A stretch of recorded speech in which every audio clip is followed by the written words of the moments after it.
السلام علیکم ورحمۃ اللہ وبرکاتہ۔ اللہ پاک ہم سب کو ایمان اور صحت کی بہترین حالت میں رکھے۔ آج جو آپ کے ساتھ واقعہ شیئر کروں گی وہ ہے حضرت آدم علیہ السلام کی تخلیق کا واقعہ۔ یہ قرآن پاک میں 7 مقامات پر آیا ہے۔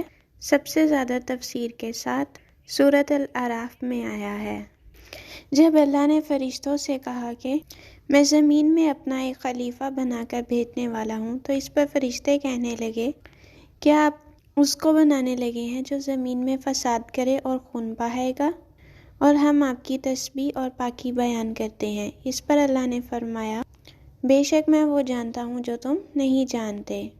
پھر حضرت آدم علیہ السلام کی تخلیق ہوئی اور اللہ تعالیٰ نے اس میں روح پھونکی اور ان کو علم سکھایا، کچھ چیزوں کے نام سکھائے، اور پھر جب انہیں فرشتوں کے سامنے پیش کیا تو اللہ نے فرشتوں سے پوچھا کہ مجھے ان چیزوں کے نام بتاؤ، تو انہوں نے کہا ہمیں نہیں پتہ، ہمیں بس وہی چیزیں آتی ہیں جو آپ نے جس کا ہمیں علم دیا ہے۔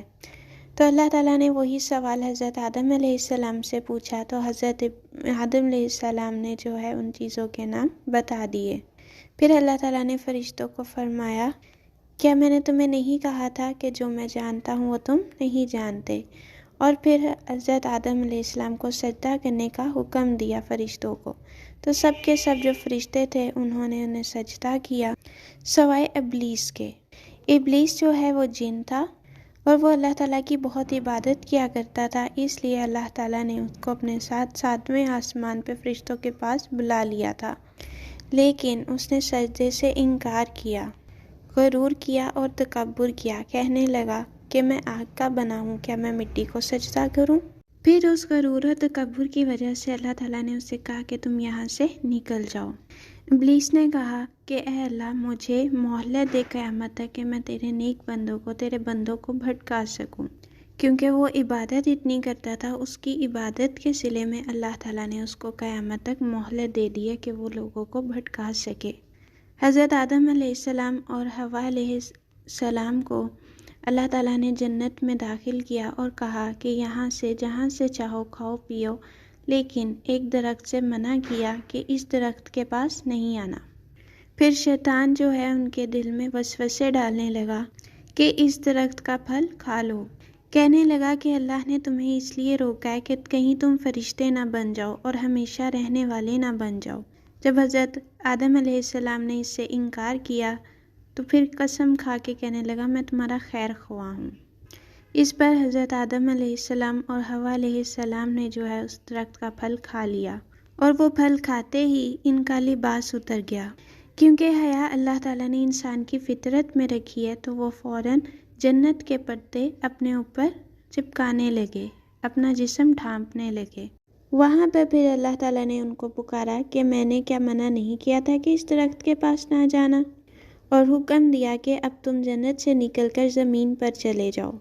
پھر وہاں پر ان دونوں نے اللہ تعالیٰ سے دعا مانگی، ربنا ظلمنا انفسنا وان لم تغفر لنا وترحمنا لنکونن من الخاسرین۔ اے ہمارے رب، ظلم کیا ہم نے اپنی جانوں پر، اور اگر نہ تو نے بخشا ہمیں اور نہ رحم کیا تو نے ہم پر، البتہ تب ہم ضرور خسارہ پانے والوں میں سے ہو جائیں گے۔ تو اللہ تعالیٰ نے ان کی توبہ قبول کر لی۔ اس طرح حضرت آدم علیہ السلام اور حضرت حوا علیہ السلام زمین پر آئے اور دنیا آباد ہو گئی۔ اس میں ہمارے لیے کیا لیسن ہے؟